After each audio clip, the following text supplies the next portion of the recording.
No one knew exactly when he disappeared. One winter morning, Dr. Elias Rowan, once one of the world's most brilliant neuroscientists, walked out of his city apartment and never came back. He left no note, no forwarding address, nothing. Only a message on his desk scrawled in trembling handwriting, "To understand the mind, I must step outside it." The world called it madness. His colleagues said the pressure of fame had finally broken him. But those who knew Elias closely whispered something else, that he had always been searching for something deeper, something science could never measure. For decades, Elias had studied the brain, mapping thoughts, emotions, and dreams. But the more he learned, the more questions haunted him. Why do humans repeat their pain? Why do we fear happiness as much as sadness? Why, with all our intelligence, do we still not understand ourselves? The answers, he believed, weren't in data or machines. They were somewhere inside silence. So one day he simply left. He sold everything, his car, his books, even his beloved lab equipment, and vanished into the northern wilderness of Norway. He built a small wooden cabin beside a frozen lake, far from all signs of human life.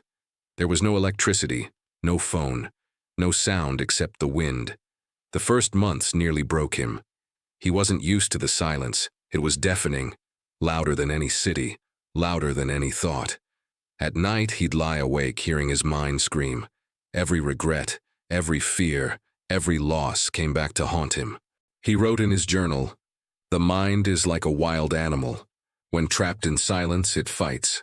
But if you stay still long enough, it begins to listen." He began observing his thoughts like a scientist, not reacting, just watching. He saw how emotions appeared and disappeared like waves, how loneliness was not absence but an invitation, and how his memories were not truths, only stories his mind kept retelling. Weeks turned into months. He stopped keeping track of days. His beard grew long, his hands wrinkled, but his eyes grew sharper, clearer.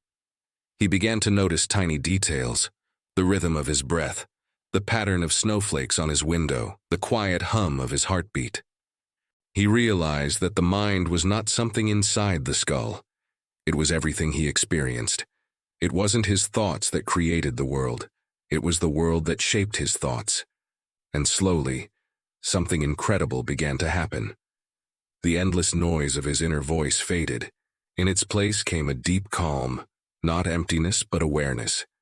He wrote, "When silence becomes a friend, the mind stops shouting, and what remains is peace." But even peace came with its tests: loneliness, hunger, storms. They tried to pull him back into fear, yet every time he faced them, he found that fear dissolved the moment he truly looked at it. 10 years passed. No one had seen him. To the world, Dr. Elias Rowan was dead. But deep in the wilderness, he was more alive than he had ever been. A man who had stepped outside the noise of humanity to meet the truth hidden inside every mind. 15 years later, a young researcher named Mara Hayes stumbled upon Elias's name while studying lost scientists of the 21st century. Most files said he'd gone insane, but one small note caught her attention. Unconfirmed sightings near Lake Verdun, possible signs of life. Intrigued, Mara followed the trail. She was fascinated not just by his disappearance, but by why he left. She wanted to know, what could drive a genius to abandon everything for silence? After weeks of travel through endless snow and frozen forest, she finally saw smoke in the distance. A cabin, still standing. Her heart raced as she approached the door and knocked. It opened slowly. An old man stood before her, frail, white-bearded, eyes calm like still water. He looked at her and smiled softly. "You took long enough," he said. She froze. "You know who I am?" "Not you," he said. "But I knew someone would come. The curious always find their way." She entered the cabin.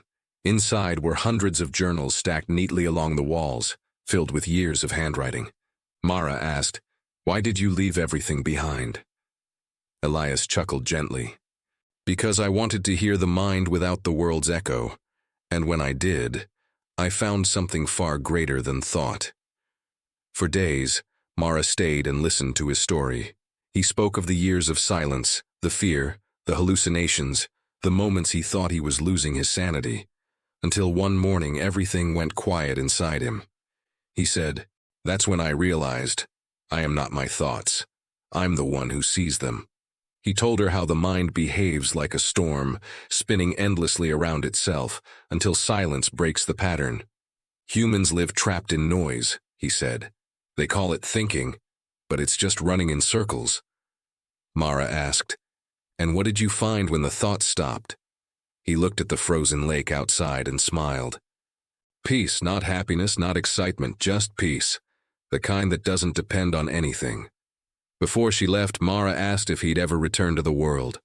He stood quietly, then said, "I left to find truth. I'll return only if the world is ready to listen to it." Months later, news broke that Dr. Elias Rowan had been found alive. His return became an international event. Reporters called him the Hermit of the Mind. But when asked for interviews, he declined every single one, except one small university talk. Standing before a group of students, thin and aged but glowing with calm, he said, "I spent half my life studying the brain and the other half studying silence. Science showed me how the mind works. Silence showed me why it works." He paused and looked at the crowd. "You don't have to disappear to find peace. You just have to stop running from your own mind long enough to hear it." After that, he returned quietly to his cabin, where he spent his final years writing and meditating. When he passed away, a small note was found on his desk. It said, "The mind is not a prison, it's a mirror. Look into it long enough, and it shows you the universe." Moral of the story. Dr. Elias Rowan's journey teaches us that the greatest understanding doesn't come from noise, success, or control. It comes from stillness. The mind isn't something to escape. It's something to observe. Silence doesn't mean emptiness, it means clarity. Sometimes, to truly understand the human mind, we must step away from the world long enough to listen to it. So if this story moved you, don't forget to like, share, and subscribe. Because somewhere, another restless soul might need the reminder that peace doesn't come from escaping life. It comes from understanding it.